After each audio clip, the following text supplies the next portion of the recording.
Two instant classics in a delightful divisional weekend.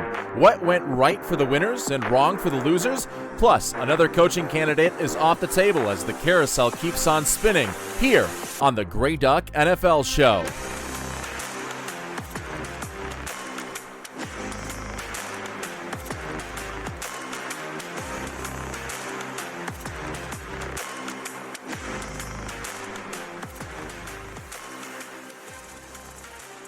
Welcome to the Grey Duck NFL Show, where we have another big weekend of games to recap. It was Divisional Round Weekend, perhaps the best time of year with 4 games. You've got football all weekend, and it is between some of the best teams that the NFL has to offer. You've got the frauds out of the way in Wild Card Weekend.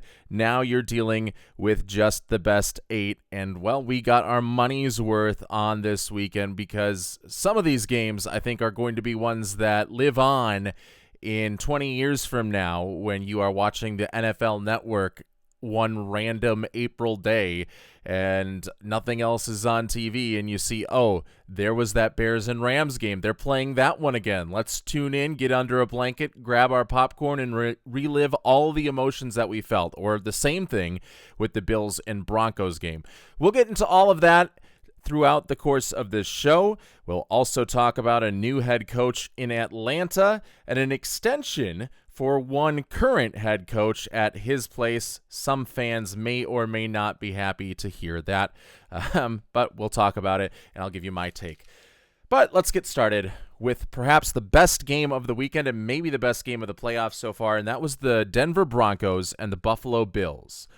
And, well, if you are a Bills fan, you might want to skip the next 15 minutes or so because it is going to be a potentially painful listen. Will Lutz ends up winning this game with a 25-yard field goal in overtime.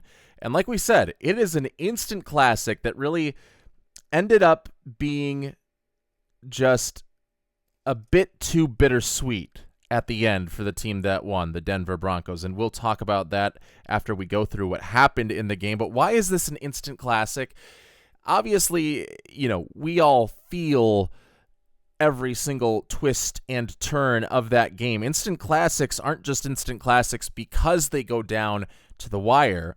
You have to have these ebbs and flows and twists and turns that warp your emotions like this Broncos and Bills game did, that slow down your sense of time, and it makes you think that 2 days have just been fit into this 3-hour window of nothing but football narratives going back and forth throughout the course of this game. And again, it just makes time seem longer. And I think that is what we saw in a roller coaster affair from the Mile High City. Ups and downs, depending on what team that you were cheering for, you experienced them. You had the butterflies in your stomach. You had the ulcers forming as well at multiple parts of this game. And again, that is no matter if you were cheering for the Broncos, cheering for the Bills, or even me, as you can see, a Minnesota Vikings fan, kind of pushing for the Bills because I identify with that team a little bit more, but not completely bought into the Bills fan base. Even I was feeling nerves to almost to the level of what I feel when the Vikings are playing a game in the playoffs. That's how intense that this game was.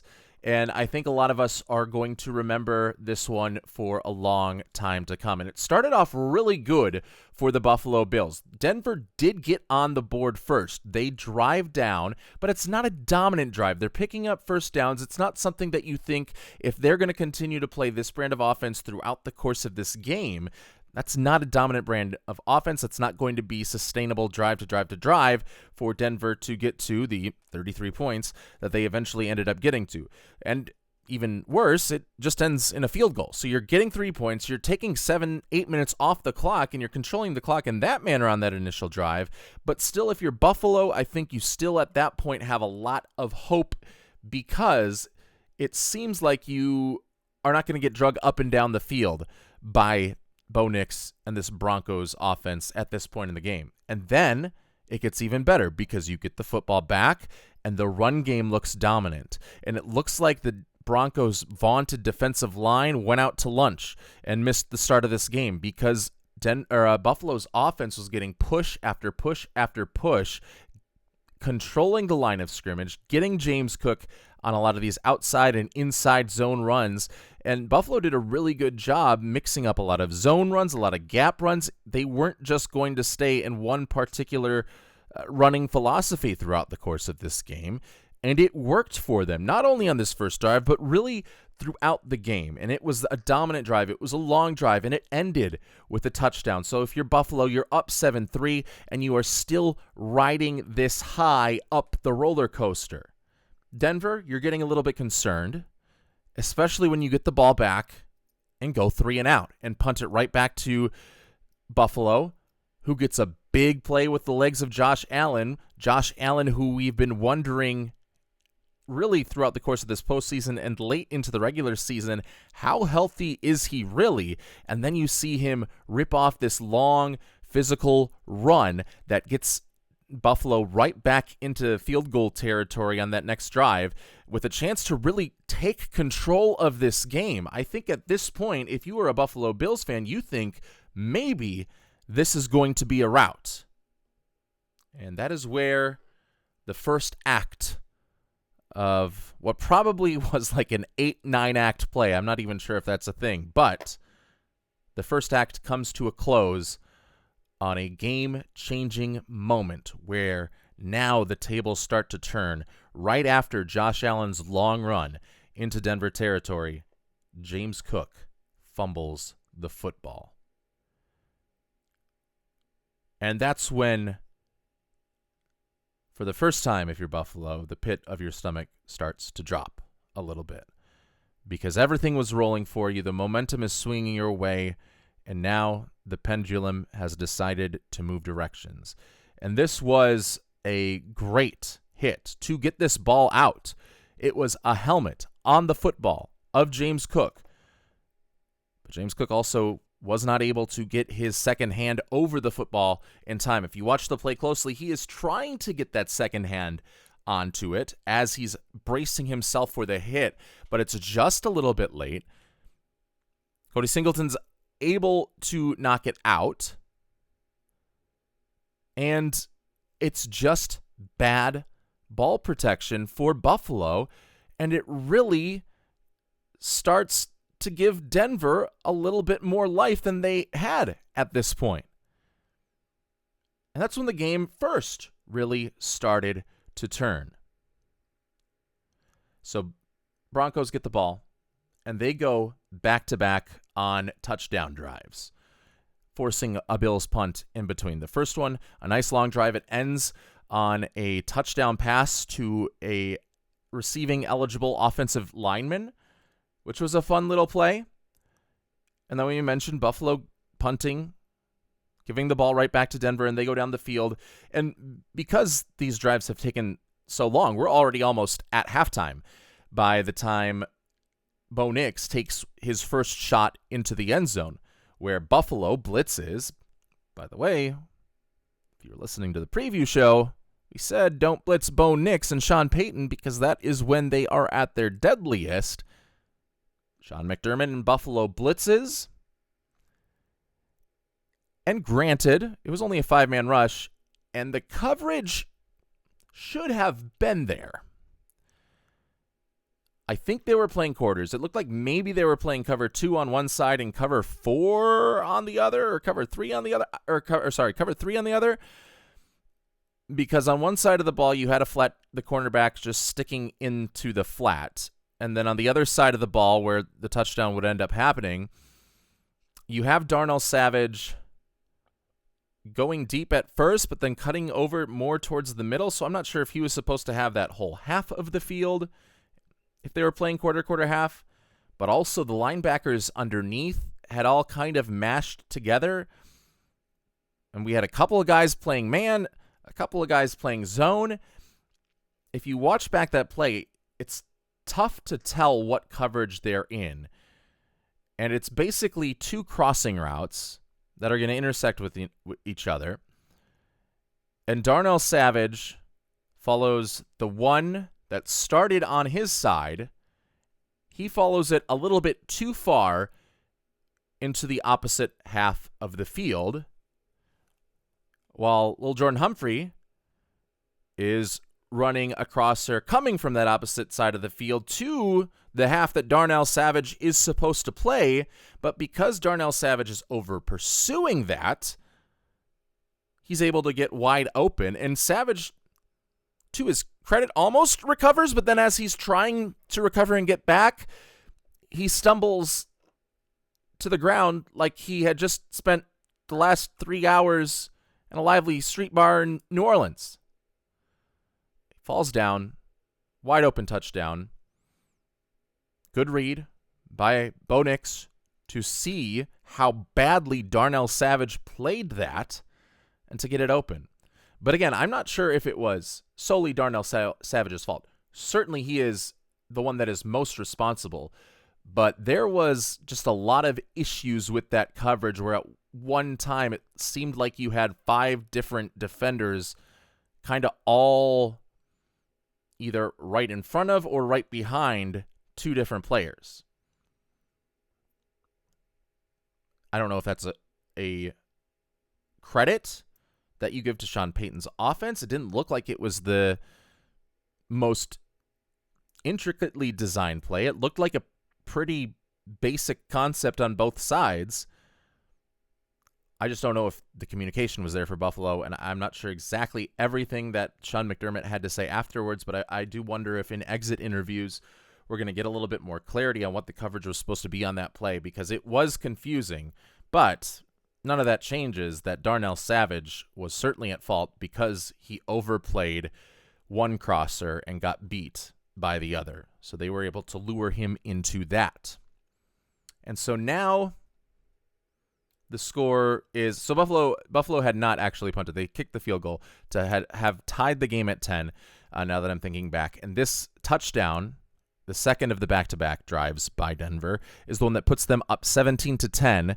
And by the time Buffalo gets the football, there's 16 seconds left. And we talked about how this is a game of swings and not just one swing where one team felt high early and then was low the rest of the way. This, we said, was going to be swings all throughout, but we are not at the upswing for Buffalo just yet. Because for some reason, Sean McDermott and the Buffalo Bills, with no timeouts, mind you, and with 16 seconds, decide that they're going to push the issue a little bit. And typically I like aggressiveness, but I wouldn't characterize 16 seconds with no timeouts and 30 yards away from field goal range as aggressiveness. Oh, by the way, you're also getting the ball back, and it's a one-possession game. I would characterize it as insanity or poor planning or the altitude sickness maybe affecting the minds of the head coaches. And they draw up a play.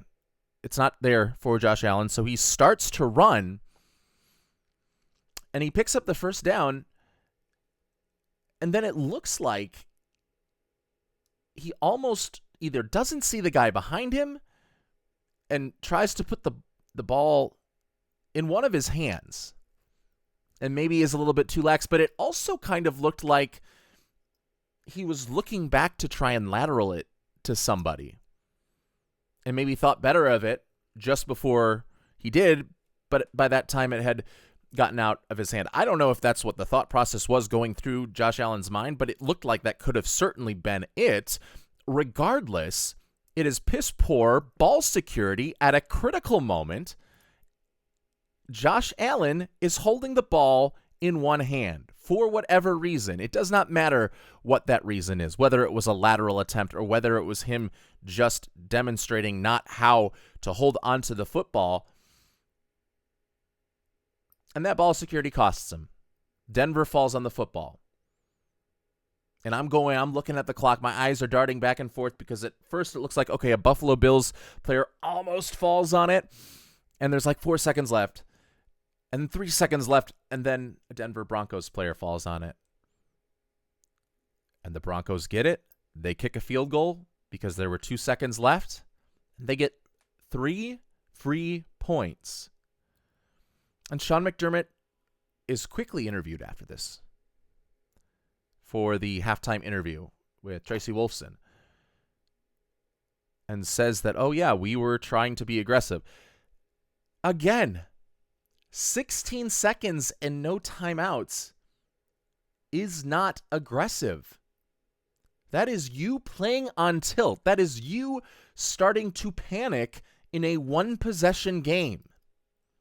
And Josh Allen also deserves his share of blame for what happened on that play, but he should not have been put into that place in the first place. It seems like something I would do in a game of Madden that I was doing poorly at and just wanted to, get down the field. Because your no huddle maybe in Madden goes a little bit faster. That's what it seemed like. It seemed like a rageful 15-year-old Josh Kolodziejski playing Madden and making those decisions. And in this case, it cost Buffalo. And now Denver is up 20-10 at halftime. And they, at this point, have had good offensive plays, but they're not showing themselves to be this super dominant team. In fact, for most of this first half, it seems like Buffalo has probably outplayed them a little bit outside of 3 critical missteps, which you cannot wipe off the board. And I don't know if that's a credit to coaching. I don't know what to, or not credit, or more of a detriment to the coaching. I don't know why that happened, but you've got poor ball security by James Cook. You've got a bad decision by Darnell Savage, or a bad play by Darnell Savage. You've got a bad decision by Sean McDermott, who seems to be making a more emotional decision than one that is well thought out. And I understand we're playing an emotional game, but you are the head coach, and you have to keep your wits with you. And you did not. And are contributing to this cascading cavalcade of errors that have now put your team into a major hole. And at this point now, when you're the Buffalo Bills, it feels hopeless. And even more so when on the first series from scrimmage, where Buffalo did get the ball to begin the second half, a couple plays in, Josh Allen is sacked from behind, never sees the guy. Not a fumble on Josh Allen's part here because you can't see Nick Bonito, who just ripped right off the line of scrimmage with a quick get off and was able to sack him. Fumbles the football, and Denver gets it right back in fantastic field position. And everything is going wrong for the Buffalo Bills. And the Denver Broncos, their elite defense, really starting to show up after a rough couple of first 2 possessions or so. But credit to Buffalo's defense, really not only in this play, but throughout most of this second half, because they get a stop. They don't allow Buffalo or Denver to really get anywhere after that turnover and really break the game apart and make it a 3-possession game to begin the second half. They keep it at a 2-possession game by forcing the field goal, which Will Lutz makes. But it's still a 2-possession game. You're a little bit worse off, but you have stemmed the tide a little bit to this point and weathered that storm. And then things start to look up. The roller coaster is starting to ascend once again for Buffalo and descend on the opposite side for the Denver Broncos in a 23-10 game where a touchdown drive is led by Josh Allen. It looks like maybe this offense has refound what it had at the beginning of the game in the first half. Then Bo Nix throws an interception on a tipped pass by Deion Walker, who is their 4th-round pick, who at one point, leading up to the 2024 college football season, was looked at as a first-round pick in the 2025 NFL draft, but because of certain back issues and bad play that was because of those back issues, had fallen out of the top 100 completely. And Buffalo had gotten a steal, and he comes up with a big play. And Buffalo has the football in Denver territory. Not yet in field goal range, but in Denver territory. And so now, because you've scored the touchdown and gotten the quick turnover in this third quarter, you have a chance on this drive to take the lead in a 23-17 game and really erase all of the mistakes of the past. And they decide to take a shot. And if you look back at this play through the big film, the wide film, the all-22, Josh Allen has a receiver over the middle of the field. I think Denver was playing a cover 2, and they have a post route running over the middle of the field and a big window for Allen to hit. And he's either inaccurate or saw it late or put too much air under it. If he throws a dart that is on time, that is a touchdown, and the Bills take the lead there in the third quarter. Instead, a Josh Allen mistake for one of the three reasons that I just said, either too much air, inaccurate, or late. It's thrown behind the wide receiver. It is intercepted, and Buffalo fails to convert a rare Denver turnover into points of any form and is still losing. But once again, the defense comes up and it gets a stop. They're forcing the punt, and that quick down that you had felt if you're a Buffalo Bills fan goes away just as quickly because you get the ball back and it is a touchdown to take the lead, and then you force a 3-and-out. And it looks like, okay, we are in control. We need to really put this game away here on this next drive because by now we are into the fourth quarter when that go-ahead touchdown by Buffalo is scored and by the time they get the ball back. And it's a dominant drive. They are doing what they were doing on the first drive of the game, controlling the line of scrimmage, really something they did throughout the game, countering all of Denver's best defenders, forcing missed tackles, getting chunk by chunk plays, taking 7.5 minutes off of the clock, and they get it inside the 20, 1st and 10. Not quite 1st and goal, but they get it 1st and 10 in the red zone at the 12, and you just feel like, okay, we can get this. It's a 1-point lead. We can score a touchdown. Maybe I'm always in the school of thought, which has not seemed to radiate into the NFL yet, but that if you score a touchdown when you're up by 1 to take a 7-point lead, you should go for 2 to make it a 2-possession game. Maybe Sean McDermott, they do that. More likely, they probably just kick the extra point and make it an 8-point game, but you are really now putting your foot on the throat a little bit more of Bo Nix and the Denver Broncos and really putting a lot of pressure on them on the next drive, not to take the lead, but to just have to tie the game and just wearing them out mentally a little bit. But Denver's defense holds, and Buffalo unable to convert what was a dominant drive into a touchdown. They get the field goal, but it's a 4-point lead. And at that point, I was thinking, ooh, they just missed their opportunity to win this game. And it was so close, too, because on the third down play, Denver brings a blitz right up the middle. They overload it. Josh Allen gets the ball out to Khalil Shakir, but it hits the ground. Shakir had picked it up, and at first it looked like, oh, that was a catch. And Shakir had taken it into the end zone for a touchdown. But it was an incompletion. They had the chance. They had the play drawn up, but just could not execute it. And it seemed like, while the air had not yet come out of the Buffalo sidelines, you could hear that of it starting to deflate. And then Bo Nix makes himself iconic for Denver fans and for NFL fans like myself who have had more doubts and critiques about Bo Nix.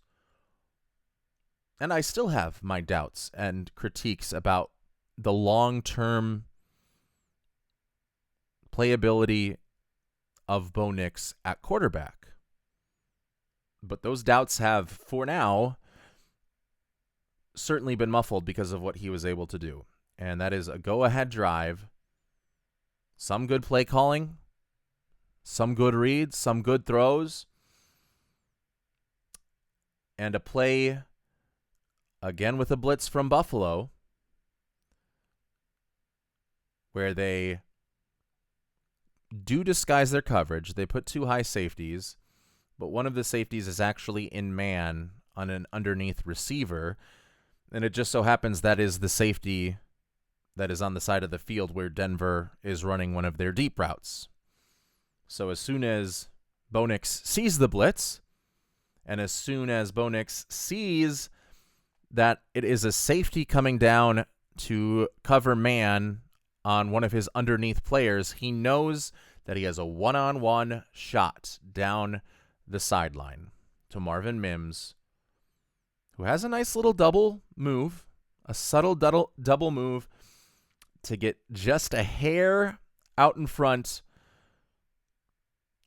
of the man covering him, and Bo Nix drops it into the bucket, front pylon of the end zone. It's a touchdown. Marvin Mims scores, and the Denver Broncos, with about a minute left to go in the game, take the lead, and Denver erupts. And that is a big boy throw by Bo Nix. There is nothing you can do to question that throw, to question his ability to read that play, or to question the composure that he was able to have on that play and throughout that drive. And Marvin Mims in single coverage is going to come back into play here in a little bit. Now, Buffalo, you have Josh Allen, and Josh Allen gets you into field goal range thanks in large part to a hook and ladder play, which we have seen a lot more of this season, using the hook and ladder, using laterals to gain extra yards. Be interesting to see how much more that enters the NFL, or if this is about at its maximum plateaued potential right now. But regardless, the hook and ladder helps them convert, and they are able to get into field goal range. And for a second, you have the PTSD flashbacks of Tyler Bass and Scott Norwood running through your mind if you are a Buffalo Bills fan, and missed field goals and ruined hopes and ruined dreams that came because of them. And Matt Prater comes in and puts all those worries to rest because he nails a 50-plus yard field goal. And I saw a tweet from a Saturday Night Live episode with Jason Sudeikis all the way back when Matt Prater was with Denver and when Tim Tebow was the quarterback. And the skit is when Jesus comes into the Broncos locker room to give them congratulations after another patented come-from-behind win, and kind of big times Tim Tebow, who is playing the part of some desperate fanboy within the course of the skit. If you haven't seen it, go check it out on YouTube. But within that, Jesus says, "Oh yeah, I'm a big Broncos fan," and Matt Prater, who was on the Broncos at the time, "I pray to you." And someone was praying for Matt Prater to come through, and Matt Prater came through, ties the game with a clutch field goal, sends the game into overtime.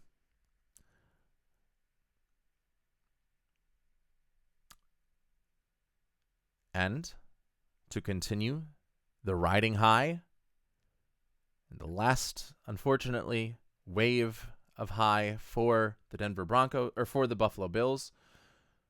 They get the Denver Broncos to punt on the first drive of overtime. They get the ball. They pick up some first downs. They start in really bad field position, so it's a long drive just to get into game-winning field goal range. The runs aren't working as effectively, and they go more towards the pass, and Josh Allen isn't really looking at anything underneath and goes deep a couple of times, and it's just not there for him. And then he goes deep to Brandon Cooks, who leaps up, gets the ball into his hands, comes down, and no longer has the ball in his hands. It is instead into the hands of Jaquan McMillan, and it is ruled an interception. It is a controversial call. We will get into it in a moment when we talk about the fallout from this game. But Josh Allen throws an interception. They don't really look at it for very long, if at all. Denver gets the ball. They go down the field. And the problems that we talked about that Denver could exploit come into play at the worst possible time for Buffalo, and that is the missed tackle rate, where R.J. Harvey catches a ball in the backfield on a second down and 6 or second down and 7 and turns that into a 24-yard reception because Shaq Thompson, bless his soul, Buffalo maybe wants them to curse his soul. He is put on skates. He doesn't look like he's really trying to make the tackle. Or if he is, it is a poor tackle attempt, and he just completely whiffs out on R.J. Harvey. And that has been the story of the Buffalo Bills defense this year, is their inability to tackle guys in even the smallest of spaces. And yes, R.J. Harvey, is best trait is his elusivity. But if you're Shaq Thompson, man, get in there. The cities of Buffalo's mental state is on your shoulders, and you kind of just skate off to the sideline.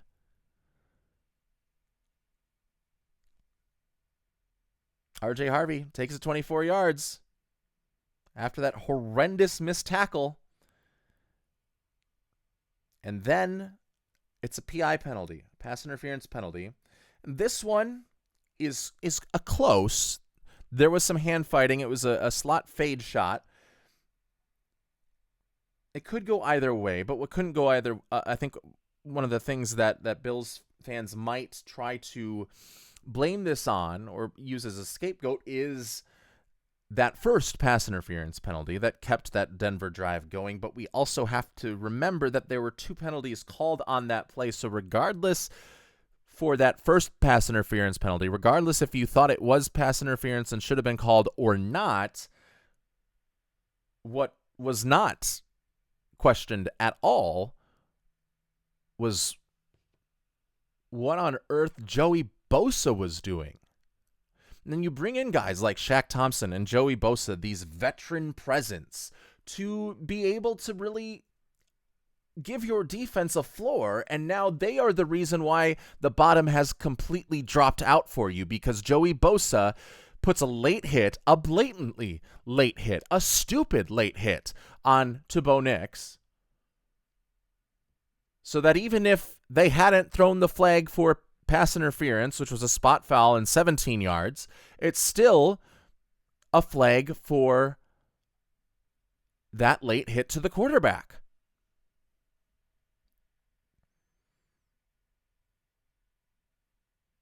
If I am a Buffalo fan, I am livid. I am mourning, but I'm livid with some of the decisions that these veteran leaders have made and some of the bad plays that they have made in the most key of spots. You bring in mercenaries and you get what the mercenaries are going to give you. And I guess in that case, it was not the 100% effort and the 100% smarts that you needed in key situations late in this game.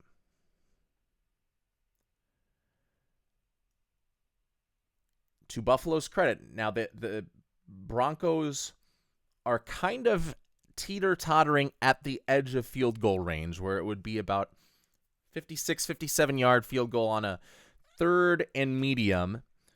And Buffalo dials up a blitz. And this is one of the blitzes where it's like, okay, I understand why you did that, because you don't want them not pick up the first down, but you want them to actually lose yardage, because there's a chance that they are able to kick a field goal even if they throw an incompletion here. So you want to either make Bo Nix make a fatal mistake or just force them out of field goal range with some really quick pressure. And they blitz. I'm thinking back, I can't remember right now if it was a cover 0 blitz with no safety help or cover 1 with everyone in man except for one safety. But whatever it was, if there was a safety out there, he had shaded towards one side of the field and Bo Nix threw it to the opposite side of the field. Marvin Mims going one-on-one with Tre'Davious White and had 0 chance. Marvin Mims runs right past him. And then Tre'Davious White commits what I would say is a fairly obvious pass interference. I think if you get beat that badly and have to make contact in order to stop the catch, I think you have to throw that flag 10 times out of 10. And maybe I can buy the argument a lot of the time that in these late games, you don't want the referees to decide the game. But when it is as blatant as the pass interference on Tre'Davious White was, when he is contacting Marvin Mims and almost tackling him well before the ball gets there, because Marvin Mims just burst right past him, you throw that flag 10 times out of 10. And Tre'Davious White, another veteran leader of this team, makes matters even worse after getting called for pass interference by screaming at an official and getting flagged for unsportsmanlike conduct, which probably only gives you another 5 yards, so it's not a back-breaking penalty, but it's not a good look if you are arguing and bitching about a penalty that was as clear as day. You can't be mad at the referee. Be mad at yourself. Be mad at your coach, even, for putting you in a position where you have to go one-on-one with the speedy Marvin Mims, or that's the guy you have to line up against when you're not necessarily known at this point of your career for a high-octane speed. But to blame the refs for that one is ludicrous.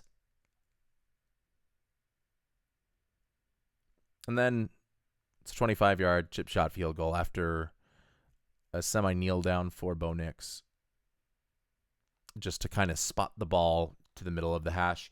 Will Lutz nails it, and the Denver Broncos go home, stay home, and will be at home next week as they win 33-30 in overtime. And a lot of people, I think, want to blame the refs because of the pass interference call that I just mentioned, but also because of Josh Allen's interception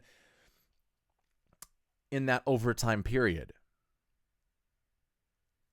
And I was empathizing, I think, with that argument for a little bit, because you do see him hit the ground. You see Brandon Cooks make the catch, hit the ground, and Jaquan McMillan comes out of it. But when you do look at it, there is no point at which Brandon Cooks has controlled the football. And people are saying, well, he was touched down at this point, he should be down. No, you can't be touched down unless you have possession of the football. The possession of the football must happen first in order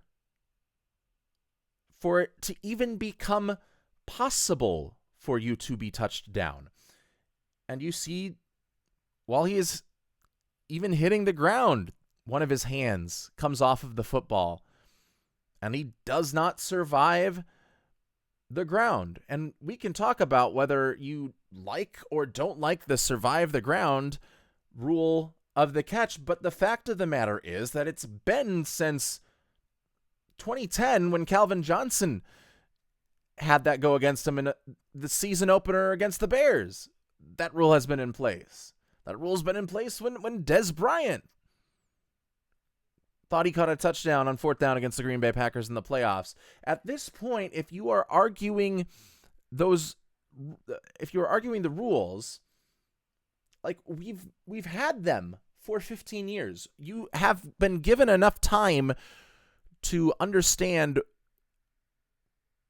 maybe not completely the arbitrary point at which a football move is made, but certainly whether or not you have survived the ground. That is part of the catch and has been in the NFL rulebook in that language for a decade and a half. And I think if you say that he hit the ground and that should have been that from that point on, any movement of the ball does not matter from that point on, I think you are being willfully ignorant to a rule that you don't like, and I don't really like, but a rule that has been not cut and dry, but has been fairly consistent. And in this case, instead of it being an incompletion because it never hits the ground, when Brandon Cooks does not survive the ground, it's ripped away from him by Jaquan McMillan. He takes that opportunity and is able to get it. So Jaquan McMillan makes a big play. And regardless of the rule book, I think cosmically, and just in the sake of what should happen, if the rule was written in a different way that would have given Brandon Cooks the catch, I would have been a little bit perturbed, because it's football. It is two guys fighting for it. The one that comes up with it, it seems like it is a cosmic justice that he was given the interception because he just outmanned Brandon Cooks. And I am saying that as somebody who was rooting for the Buffalo Bills and who does not want the Broncos to win because it needs to fit the anti-Bo Nix agenda. I would love to say that that was not an interception and it was a catch by Brandon Cooks, but the fact of the matter is that that is not the case. And it is not that much of an argument, and it is not as controversial as I have seen it been made online. And we should just want that situation to be an interception, where in one false swoop, a defender is able to take the ball away from a wide receiver.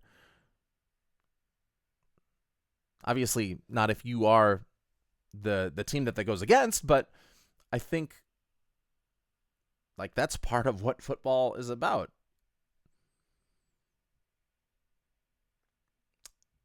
So I don't really buy the referee argument.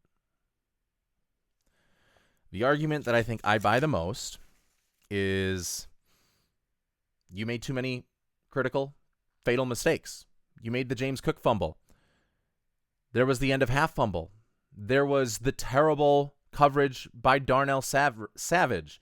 The high school, I don't understand what I heard sort of coverage by Darnell Savage. The missed touchdown that was an interception by Josh Allen because he did not drive the football or did not get it there on time or did not make an accurate pass. Pick your option about why it was thrown behind the open wide receiver, but a critical mistake there. You shot yourself in the foot again and again and again, and now a lot of fans are wanting to blame the refs. And I guess I just don't buy that argument. There were opportunities to take control, to have a stranglehold on this game early, and Buffalo messed themselves up at every single critical juncture. And Josh Allen, what are we doing? We're playing hero ball at the end of the half with the maybe lateral attempt, and we're just not good enough to do that. And we're throwing interceptions. We're not hitting these throws down the field. And granted, the Brandon Cooks one should have been caught, but the one that was an interception because he just wasn't able to drive the football up to his standard. Maybe it's injury, maybe it's not, but you had a chance here to get Buffalo to the Super Bowl without having to go through Patrick Mahomes, Joe Burrow, and Lamar Jackson. And you can't get past Bo Nix?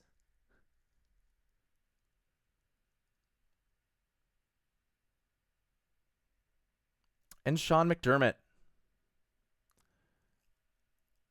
I don't know for certain who calls the defensive plays in the game for the Buffalo Bills. I know at one point Sean McDermott this season had taken over defensive play calling.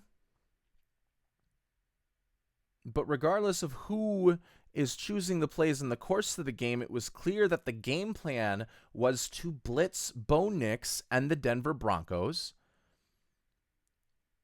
at I think it was close to 40% rate, which over the course of the season, there was only one team that blitzed at a higher than 40% rate, and that was the Minnesota Vikings.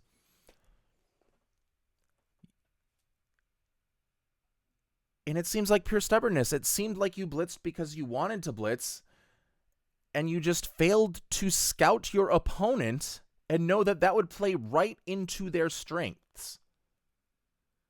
And it was blitz and blitz and blitz again. And I'm not saying don't blitz at all, but if you are blitzing 40% of the time and getting a pressure rate of just 20%, maybe knock it off as the game goes on. It seemed like every single big play the Broncos offense made was on a 5, 6, or even 7-man blitz. Something that the head coach, the defensive-minded head coach, would have had in his game plan. And to me, that's a fireable offense. To not know your opponent. And to make a decision with 16 seconds to try and go and score right before half without any timeouts. Those are fireable offenses to me. And if I am a Buffalo Bills fan, I don't know if I will be happy if Sean McDermott is my head coach in 2026. Because while he is a good head coach and has been able to get Buffalo to the playoffs every single year since 2019 with the help of Josh Allen, I think this really shows that he is not able to put a good game plan together when it is needed the most against some of the toughest teams. Joe Brady did his job. That offense was rolling.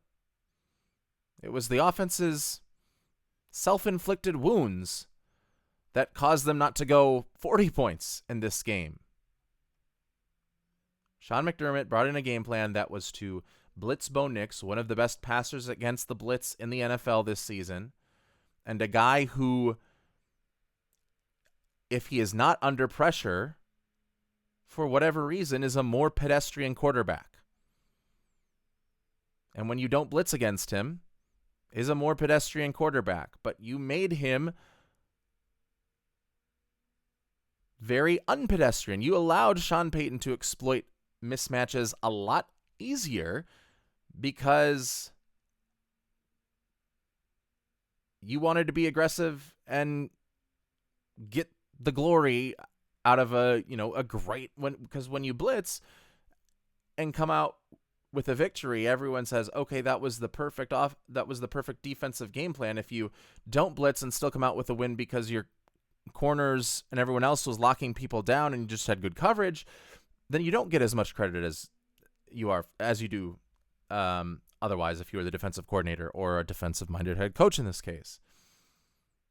I don't know if that was the case, but it seems like it certainly played into it.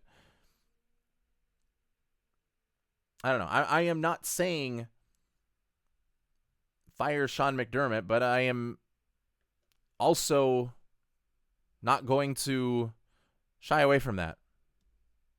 And if he does not have a job on Monday, I am going to say that it was the right move. Which is not to say if you keep him next year, it's necessarily the wrong move, but I don't know if it would be the move that I would make. It would certainly give me pause going into this offseason. And Buffalo Bills fans, I am sorry, because as a Minnesota Vikings fan, similarly with the 4 Super Bowls and the heartbreak after heartbreak after heartbreak, as a fan, I feel like there is some sort of sympathy. There are feelings that we share within that, a shared experience or parts of a shared experience. And right now, I don't know if the Super Bowl window is still open for Buffalo. You had a chance. The easiest path ahead was not going up against Patrick Mahomes, was not going up against Lamar Jackson, was not going up against Joe Burrow. You had to go against a second-year quarterback that your team beat 31-7 the year before.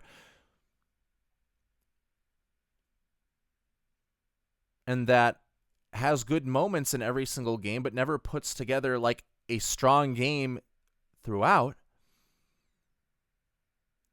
This was the easiest path, the best shot. And you have to question whether or not this was it. Did you blow your last shot?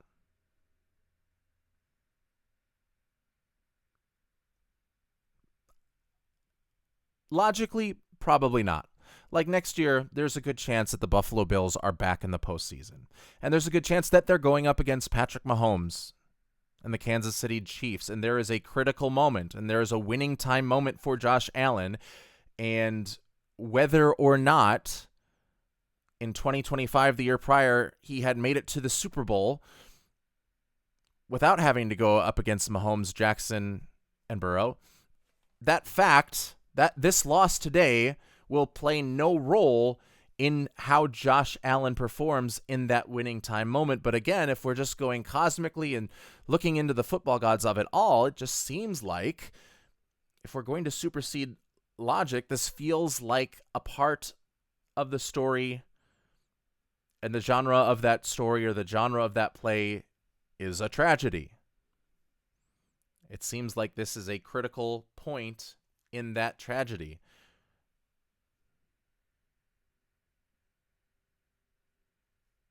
But logically, it probably isn't. That window is still open. But today it just doesn't feel like it is. And I have been there. Wallow in it. Get ready for the next season. And that window will be open once again. And the Buffalo Bills will be back in the playoffs. And there will be another chance.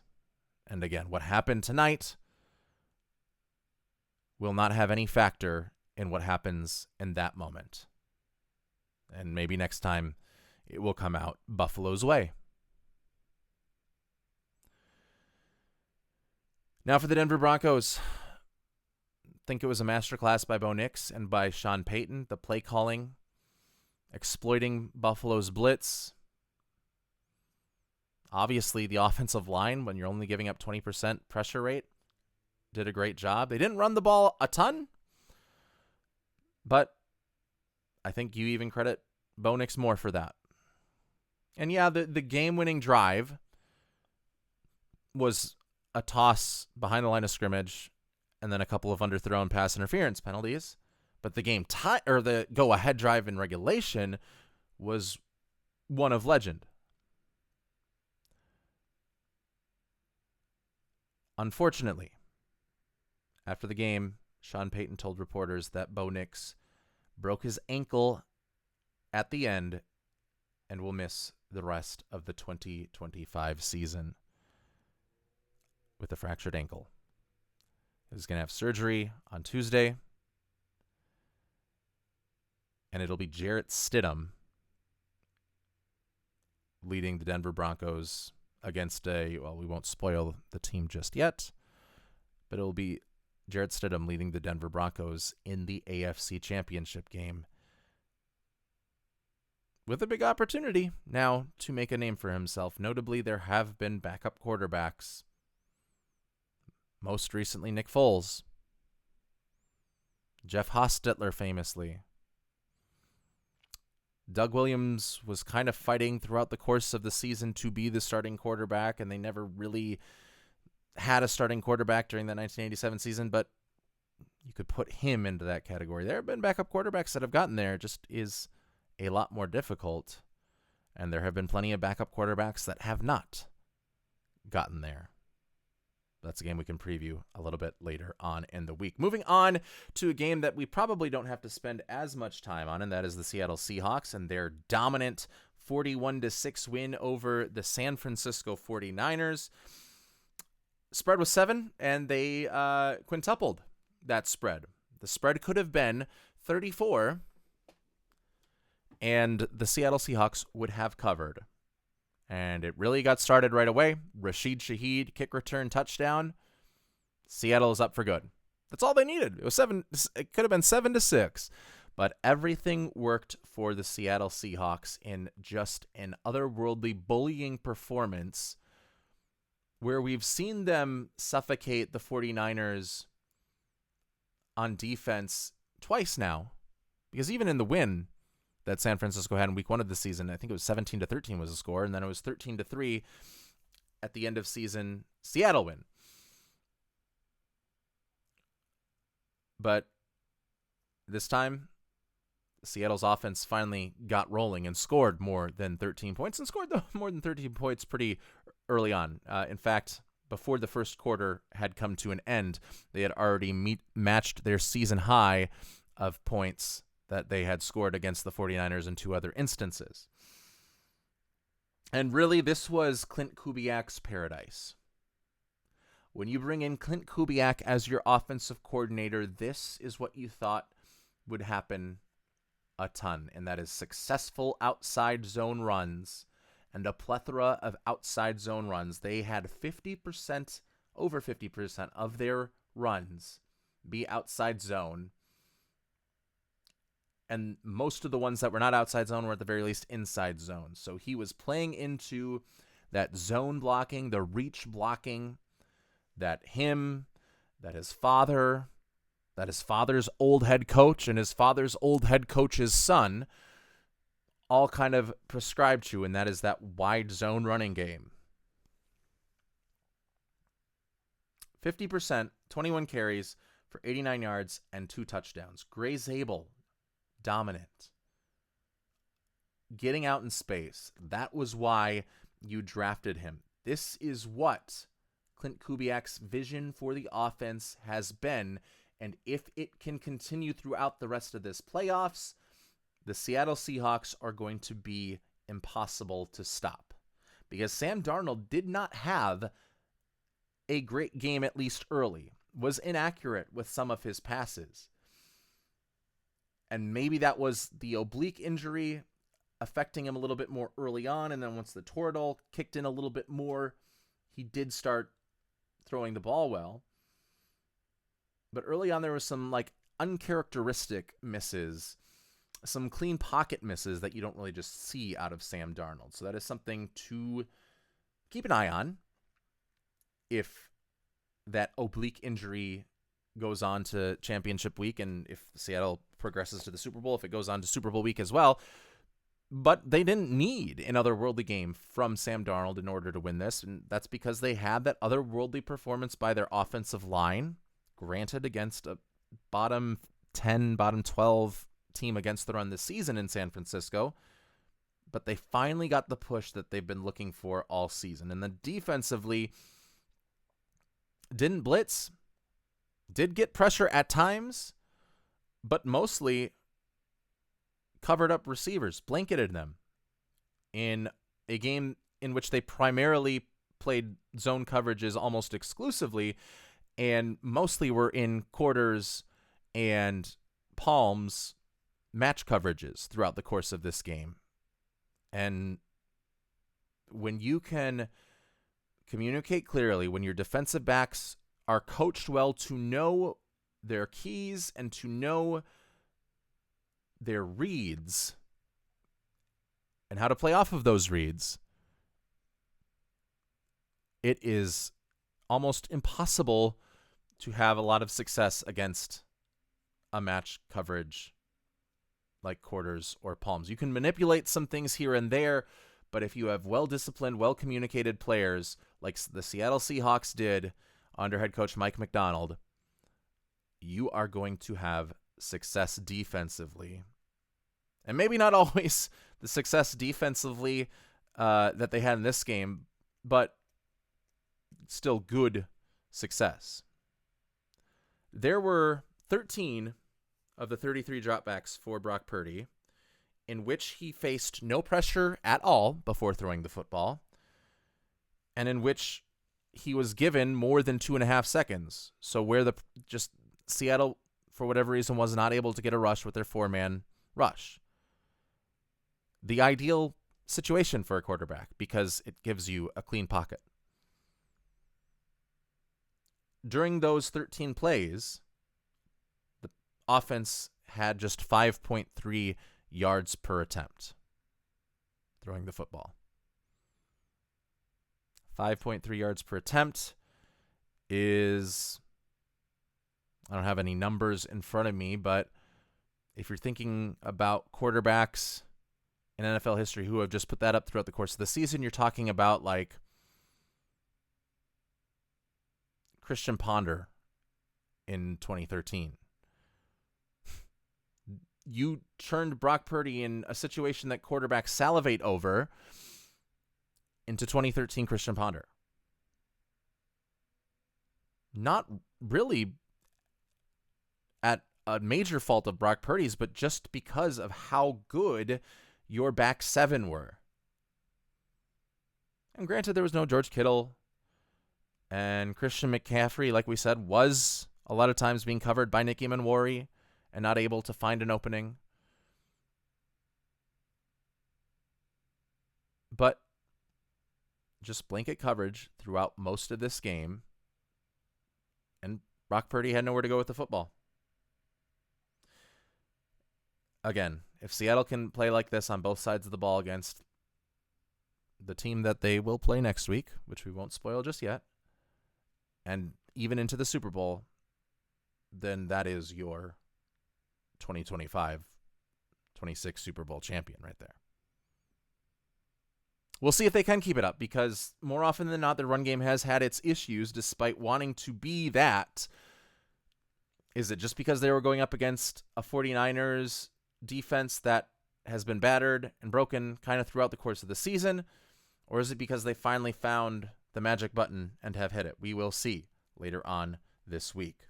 For San Francisco, there is absolutely no shame. I know it is tough after a 41-6 loss to feel no shame, but when you look at the longer view, the bird's eye view, with all of the injuries that took place,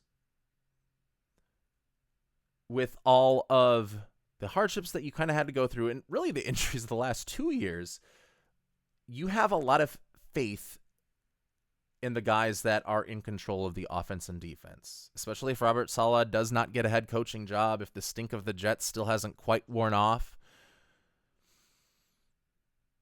You get Robert Saleh with a retooled toolbox, with a healthier toolbox next year to really do what he wanted to do this season. And you get Kyle Shanahan, who first revived Sam Darnold in San Francisco while he was back up and seems to have revived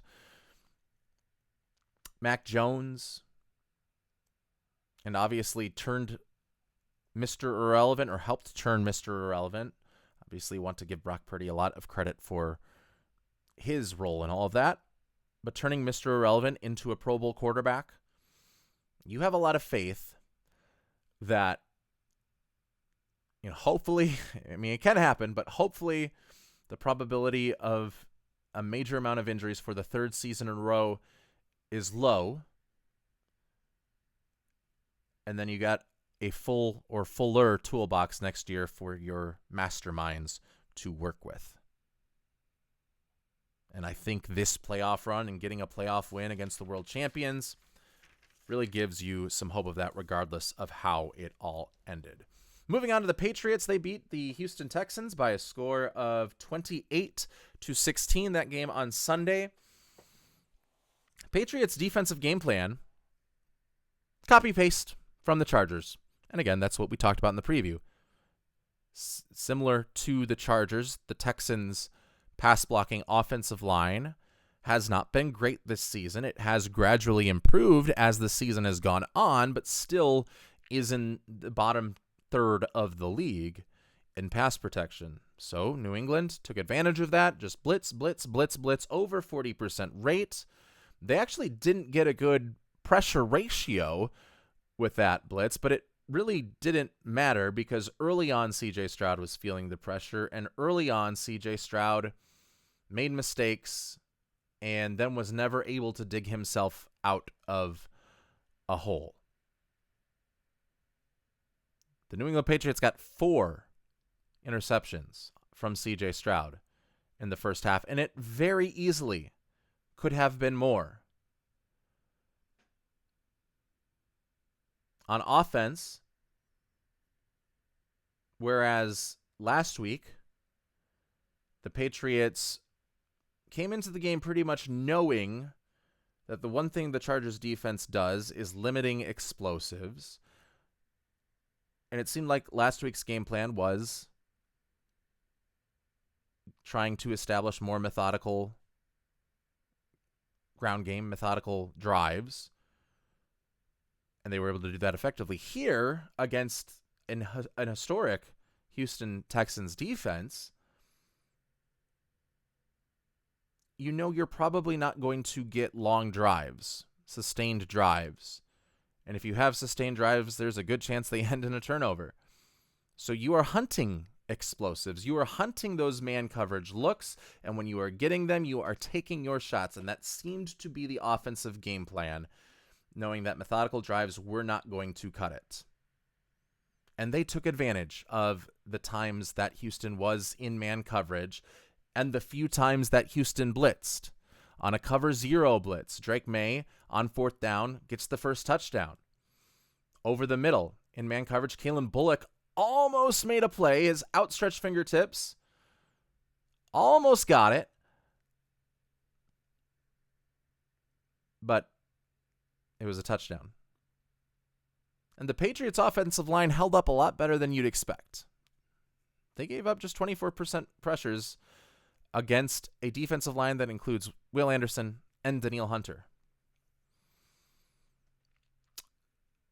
So New England took its shots, got a circus catch, strong-handed catch by Stephon Diggs in the end zone, and then despite it being snowy or sleety, and despite the ball being wet, somehow Kayshon Boutte makes a excellent acrobatic one-handed catch where it's not like it's a one-handed catch where it sticks to your glove, granted, but it's a one-handed catch where you kind of tip it back into yourself while you're falling over. The concentration that is required for that by Kayshon Boutte is impressive, and the ability to pull it off is even more impressive. And that was a touchdown, and that was, again, in the one place where Kayshon Boutte could come down with it, so another accurate ball by Drake May. Drake May hunted his explosives, got his explosives, and then just, didn't play mistake-free because he did have some fumbles, but limited the damage and was able to stay clean, also thanks to a lot of short, quick passes. But you do have to credit Houston's defense for keeping them in the game as long as they did, because this was a one-possession game, I think, in the fourth quarter, 21-13, 21-16 at certain points, and that was because they did get some pressures on Drake May. They did force a couple of fumbles and force some turnovers, and did get a lot of stops, despite their quarterback giving the ball away. They were able to keep them in the game, but it eventually turned out to be too much. A complete and utter disaster by the third-year quarterback, CJ Stroud. And yes, you can say he was facing pressure, and he has not been a good quarterback throughout his entire career when facing pressure. But he had been better this year than in the 2 years prior when going up against pressure. And a lot of that might have been because of some play designs and the way that Houston kind of adapted its offensive game plan throughout the second half of the season during that winning streak. And there were some drops by his receivers, including one that went for an interception, but he just kept forcing throws and would not let broken plays die, and he turned those broken plays into disaster plays. Like the one where they're trying to get a naked boot to a tight end who falls right away, so the pressure's going to get there, and he tries for whatever reason to just shoot it up in the air, and it gets intercepted. And later there's a pick six. Just decisions that cannot be made. Will Levis in 2024 type decisions throughout the course of this game. It's one thing to feel the pressure like Justin Herbert did last week and to succumb to it, but it's another thing to turn plays that are clearly dead and knowing you have a top defensive unit that can get stops at will almost, not trusting that defensive unit, and obviously that's not going through your head when you're making these quick trigger decisions to throw the ball, but throwing the ball when you're wrapped up by New England Patriots already and just turning the ball over again and again and again. And one, like we said, one of the Patriots' touchdowns was a pick six. It was just an utter disaster. And these playoffs, by and large, for CJ Stroud, even though they got a 30-6 win against Pittsburgh, have been an utter disaster. And it makes you question, do we need to go into this offseason as fans, as media, and especially as the Houston Texans front office, and start to reevaluate how we look at CJ Stroud in the NFL?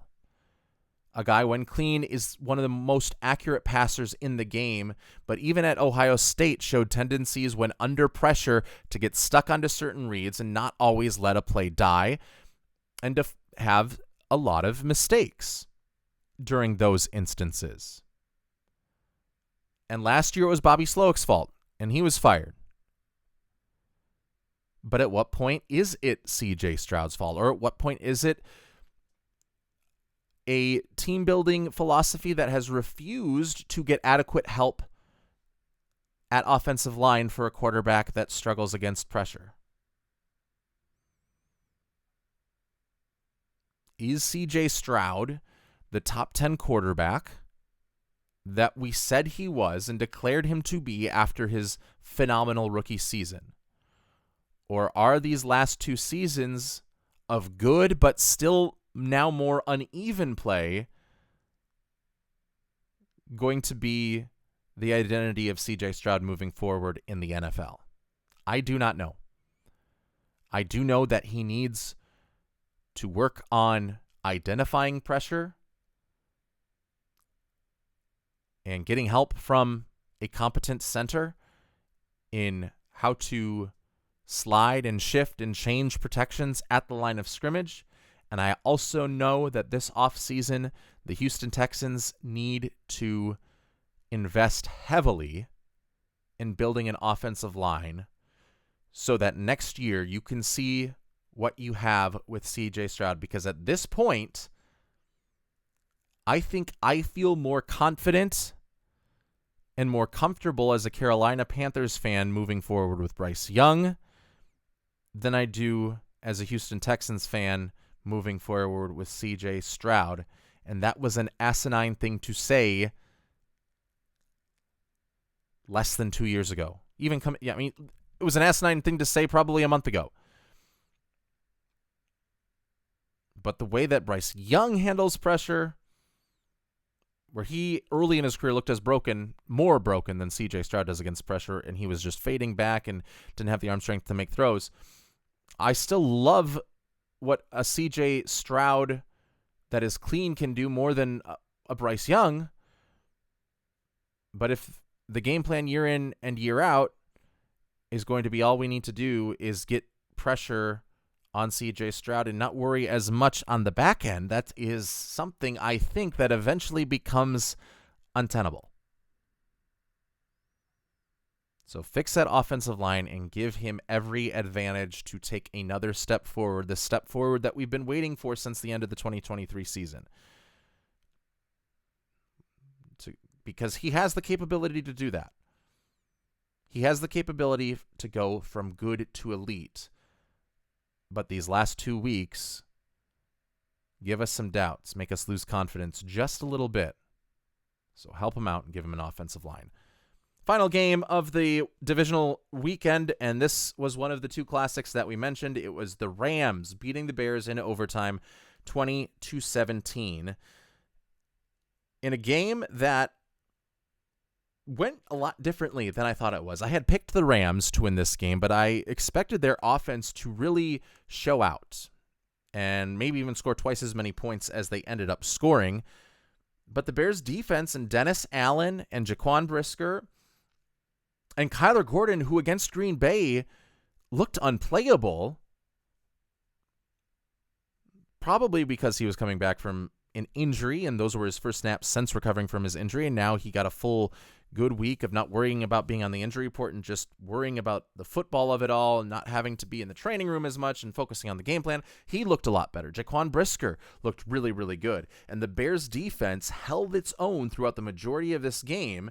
After the first drive where the Rams went down the field, they blitzed Stafford from depth with some of their secondary members so that the underneath defenders were still covering their receivers, and so that Matthew Stafford could not have these quick hitters because his outlets, his hot routes, still had their men on them. And that pressure from deep takes longer to get to the quarterback, but these are still NFL athletes, and that pressure can still get there. And it affected Matthew Stafford and the Los Angeles Rams really throughout the first 2.5, 3 quarters of this game. And it was just an excellently designed game plan by Dennis Allen, and it was executed to perfection by the players on the field that had been given so much grief, and rightfully so, throughout the course of the season for being a subpar defense. And that was completely against the philosophy that I thought and would have suggested for the Bears to have going into this game, because Stafford can typically take advantage of the blitz, but the genius of blitzing often from depth, from the third level, was not something that I had considered, and Dennis Allen was able to pull it off mostly. I'll talk about that in a second. Also, the Rams didn't do themselves any favors early in this game. A team that loves to go play action at a very, very high rate didn't run the ball early. Didn't go to 13 personnel. They got away from the identity that got them to this point this season, and really had been getting away from that identity since the start of the playoffs, since the first 2 drives where they came out against the Panthers with a lot of that 13 personnel that they had used so much during the regular season. But after those first 2 drives, did not use it much throughout the rest of that Panthers game, and then did not use it early on against the Chicago Bears. And that was puzzling to me, because at one point they had 34 dropbacks and 11 runs, despite running the ball at a success rate of over 50%. I think it was 55% was the success rate, which is where basically an on-schedule run. It keeps your offense ahead of the chains, depending on the down and distance.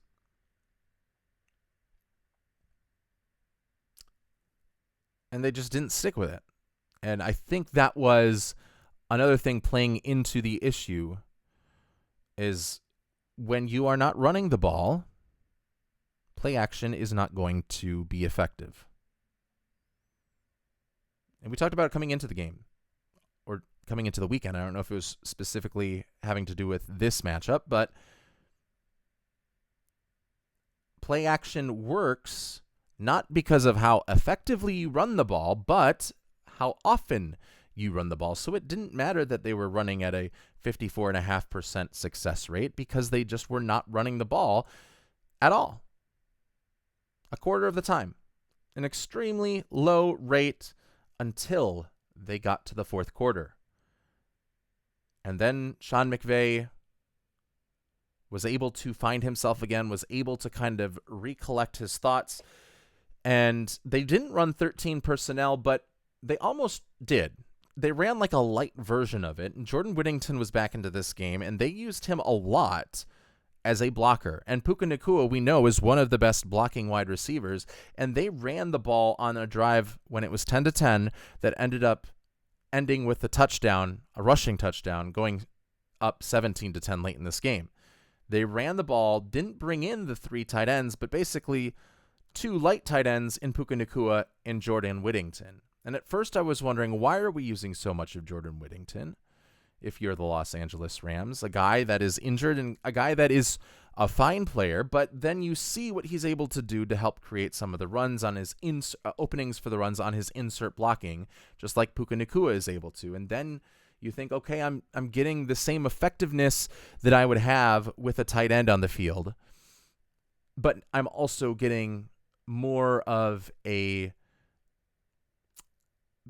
better positive rate as a receiver. I'm getting more from them as receivers because they are wide receivers. And so that trade-off, I think, was worth it. And it was just, okay, can you stick to running the ball on this drive? And they did. And they were able to score a touchdown, and they were able to go up 17-10 once I think they got back to their identity a little bit more. What had started out kind of as not a disaster class for Sean McVay, but certainly a puzzling game plan, he was able to adjust and get back into the Rams' identity. So big credit to that. And I think that helped the Rams find their footing late. And it helped that Chris Shula, throughout the game, called a masterclass. And he's been getting head coaching interviews. It would not surprise me if next season he is not with the Los Angeles Rams, because he has taken a head coaching job at one of these open spots. Defensively, this was a game that I had read all wrong, because I said, okay, that dime, the fact that they play so much dime, which is 6 defensive backs, is going to help them out against the Bears wide receivers. Nope.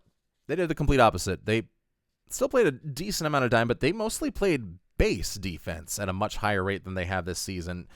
Almost 50% was base defense. So you're just doing the 4 defensive backs and then your front 7, mixing up linebackers and defensive linemen on that.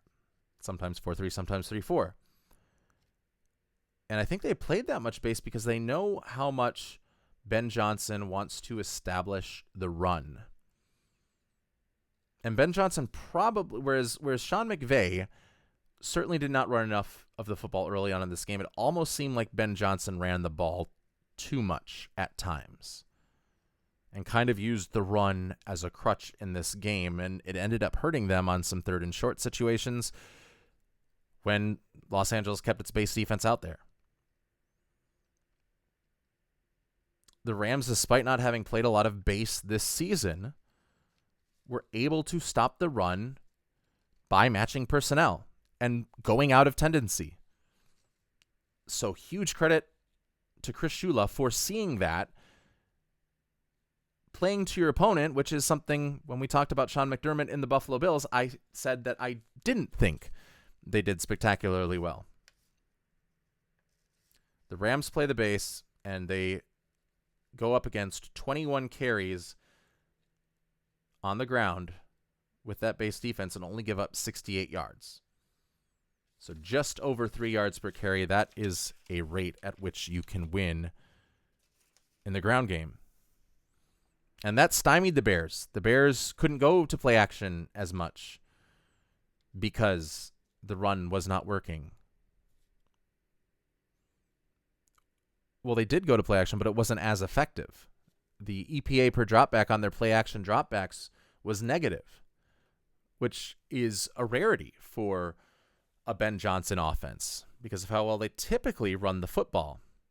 And then, obviously, having Ozzie Trapello out for the rest of the season and having to move Joe Thuney back over to tackle, kind of like Kansas City had to do last year with Thuney, didn't really help matters. Bringing in a backup guard, certainly playing a little bit from behind, and then as Chris Collinsworth mentioned, mostly just running to the right, and at a certain point, if you're Los Angeles and you see that they're not running it to the left because they've got one guy out of position and another guy who's a backup guard, you can kind of start to cheat your defensive line that way and have them slant towards those gaps as soon as the ball is snapped because that is where they mostly ran the football. And again, I think Ben Johnson stuck with that run game a little bit too much. That being said, he did have a run play with the Bears down 17-10 the fourth quarter. They had two drives where they got into a goal-to-go situation. The first one, they have it on third down, and they have this really interesting play. And I was critical of it at first until you watch it back.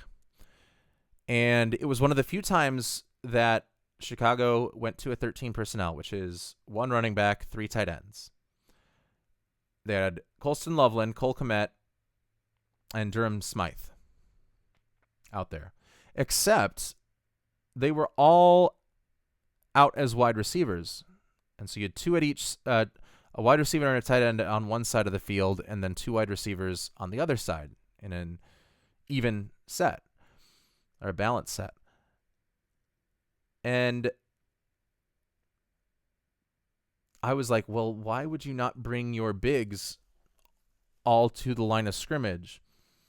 Because the Rams matched personnel and had about 8 guys in the box against a 5-man offensive line that didn't have the help from the tight ends. And that play, DeAndre Swift got bounced out and it ended up being a loss. And I was like, well, there you go. There you have it. I feel like you should have called a timeout. And then you watch it back and it is, no, that was there. DeAndre Swift, who his major critique has been how bad a vision he has in finding gaps, that had kind of subsided throughout most of the season, but it came back to a head at the most inopportune part of the year. They had the tight end and wide receiver from one side down block and kind of just scoop up all of the outside leveraged defensive linemen in that 8-man box. And then they pulled, I can't remember if it was a guard or a tackle, over to the right-hand side for Swift to run behind. And Swift had the inside lane and would have scored a touchdown, but instead, for whatever reason, bounces it to the outside, tries to do his little dive, gets hit. They don't get it on third down. They throw an incompletion on fourth down. Rams get the ball back. But it wasn't over for Chicago. Caleb Williams, after the Rams pick up one first down and then are stopped on 3 straight runs, Williams gets the ball with under 2 minutes left after a bad punt starting from the 50-yard line. They get down, goal to go once again, 4th and goal once again. Pressure comes. Jared Verse wins against Joe Thuney right off of the snap. That causes really the whole offensive line to break down. Caleb Williams is running for his life. He's going backwards. He's going all the way to the 45-yard line when the play started at the 14, and he makes a heave to the end zone, and somehow Cole Kmet is left open, makes the catch on what is a Hail Mary, essentially, a 14-yard Hail Mary, because he threw it from where a lot of Hail Marys originate anyway. And they tie the game on some more Caleb Williams, Mojo Williams, magic, whatever it is you want to call it. This one was more of just like a more lucky one, I feel like.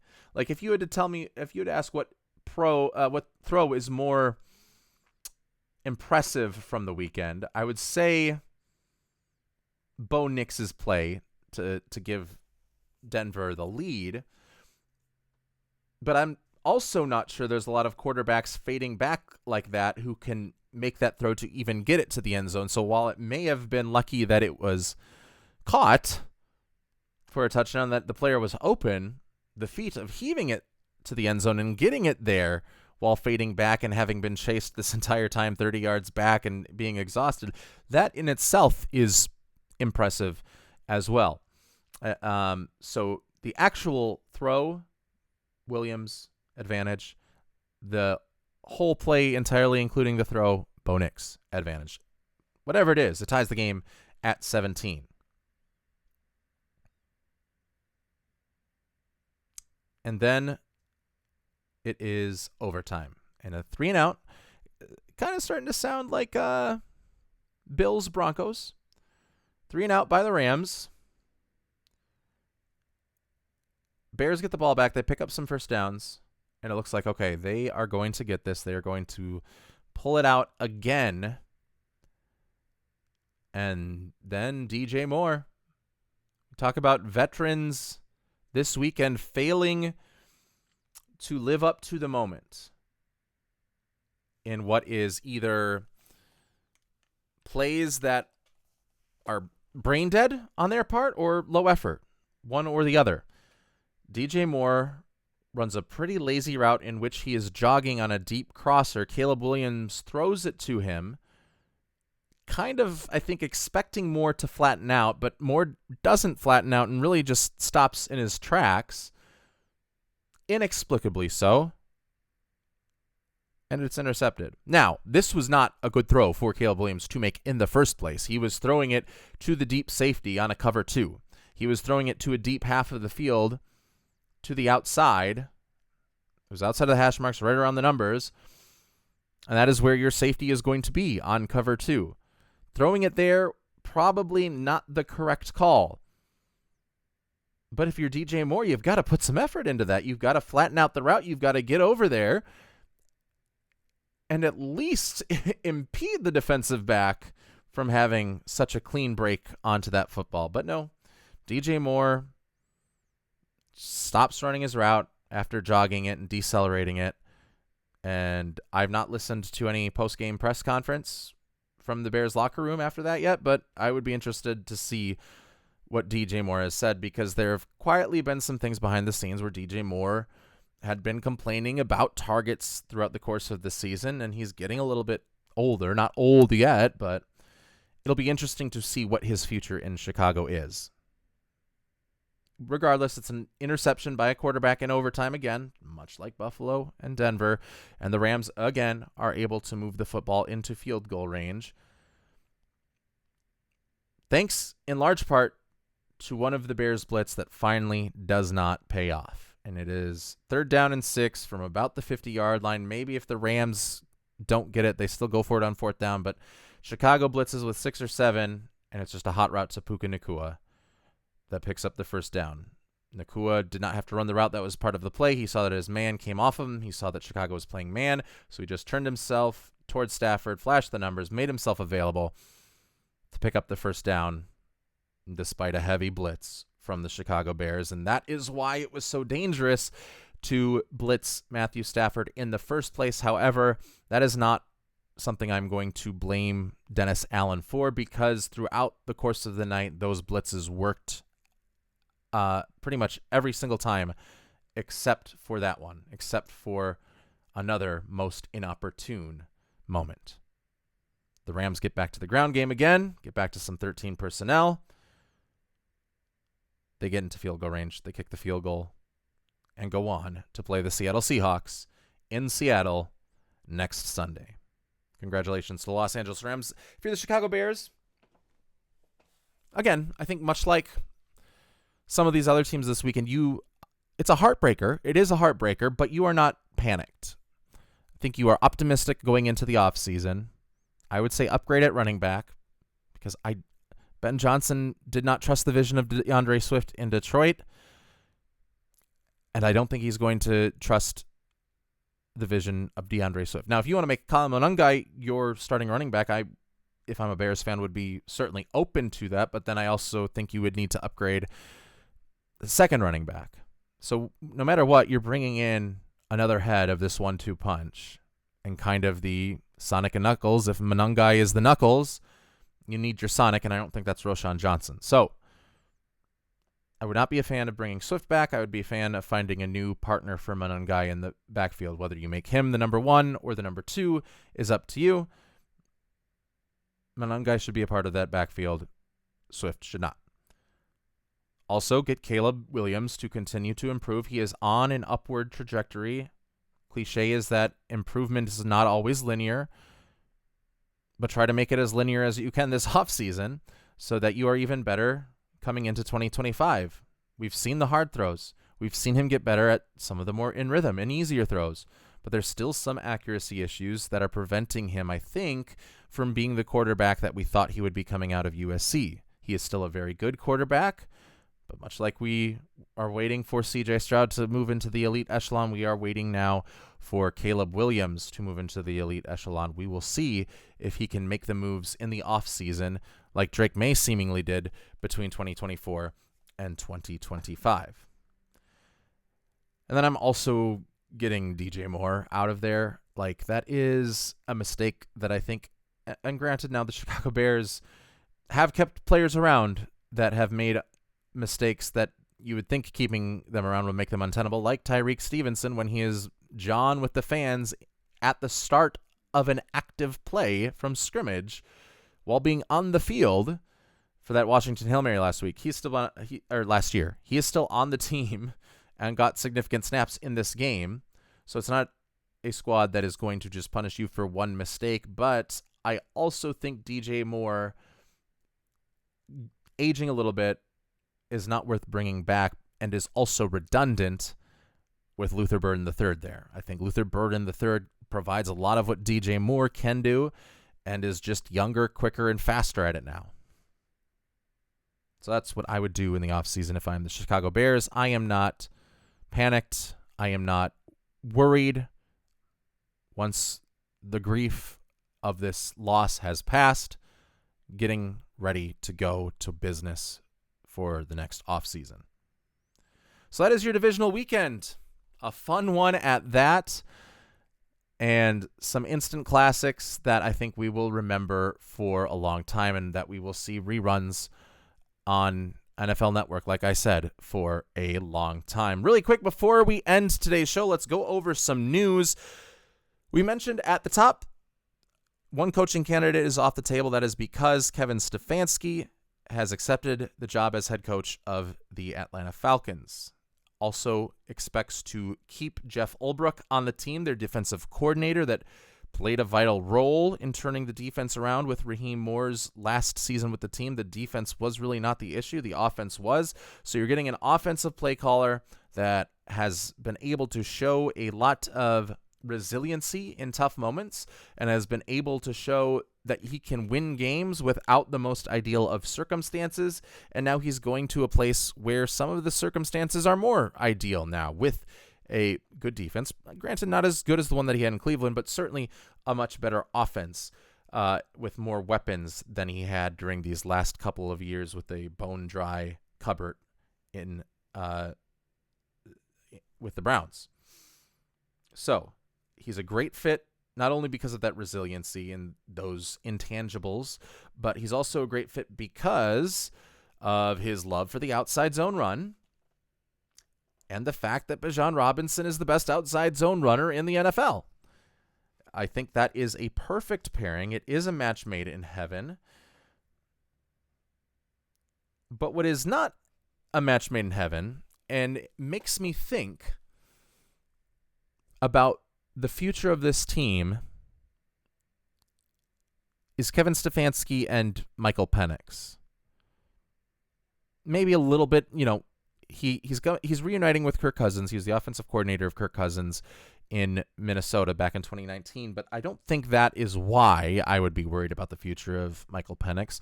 The one thing that kind of gives me pause when thinking about how this team truly feels about Penix as its franchise quarterback is you are bringing in a guy in Kevin Stefanski that does not run the pistol offense very much. And perhaps I'm being too reductive and simplifying it all too much. But Michael Penix at Washington, at Indiana, and in the NFL ran the pistol offense. The Atlanta Falcons made their whole offense a pistol offense with Kirk Cousins as its starting quarterback last year. Kirk Cousins, who is not good at the pistol offense, had never run the pistol offense. They made him run the pistol offense so that when Michael Penix was ready to take over, he was able to ease into the offense that played to his strengths, that got him to a national championship game at Washington.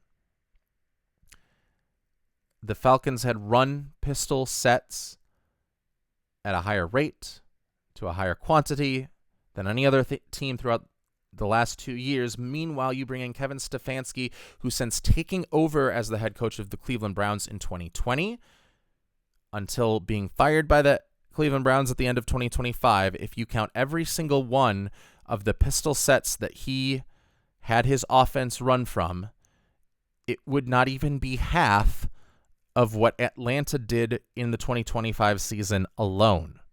So is that a mismatch? Are we, again, oversimplifying it? Are we reading too much into it? Maybe Stefanski is more adaptable. Maybe Stefanski believes Michael Penix can be more adaptable. But I just think it is interesting and something to keep an eye on. I like Michael Penix, and I'm not even saying that the Falcons are moving on from Michael Penix. I am just noticing for right now that this is an interesting match if we're just looking at quarterback and head coach. Also, I think worth noting that if we read between the lines, it is the Falcons owner who decided to bring in Kirk Cousins, and then the general manager on draft day, Terry Fontenot, deciding to bring Michael Penix. And then this year, the owner has fired Terry Fontenot, and the owner has hired a quarterback or a head coach whose offensive philosophy does not align with what we have seen is the offense that keeps your franchise quarterback most comfortable. Maybe this will all be baloney and gibberish and unimportant by the time next season hits, but I think it is worth looking at as the offseason continues for the Atlanta Falcons. What I do expect from him, no matter what, is that the offense will be revamped. It will be solid. It will be good with either Michael Penix, Kirk Cousins, or someone else in the future at the helm of the Atlanta Falcons. And I expect the defense, especially now with the continuity of Jeff Ulbrich coming back and all of those pieces that have been so vital for Atlanta this last year, the young pieces, especially with Jalen Walker and James Pierce and Xavier Watson, Billy Bowman, I think you are going to be able to be competitive in an NFC South that kind of gets muddy at times. I think you have certainly raised your floor, and that is good in that NFC South. And finally, last piece of news, Matt LaFleur has been extended. Packers fans who said, oh, we don't want him. I saw you in the comments of some of the TikToks, YouTube shorts. You're wrong. Ed Policy is right. Matt LaFleur is back. If I'm a Packer fan, I would be excited, but apparently none of you are excited about having one of the best run designers.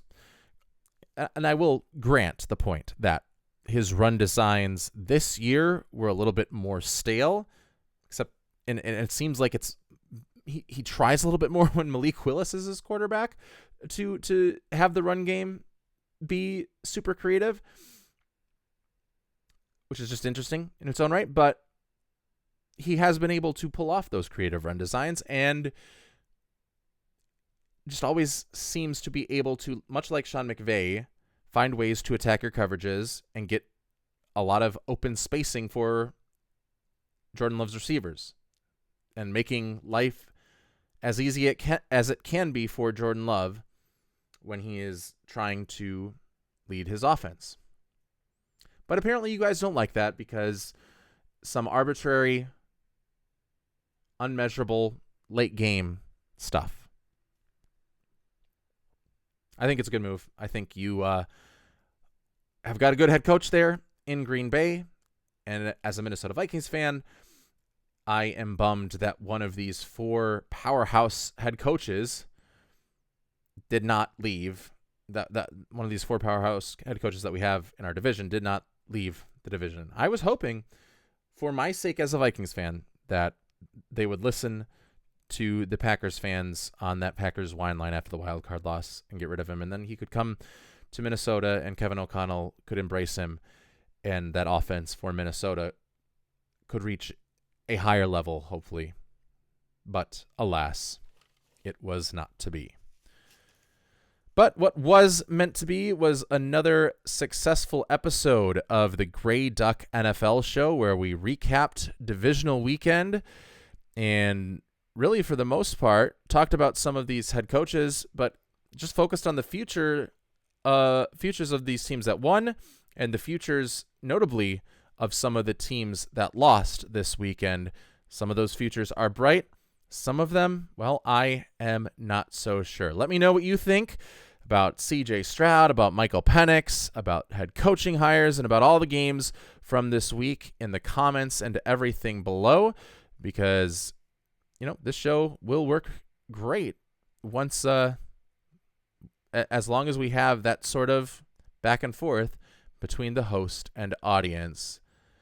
We thank you for sticking through the kinks of the Grey Ducks NFL show as we continue to get the Grey Ducks Sports Network off of the ground. We will be back on Thursday with previews of the NFC Championship game and the AFC Championship game.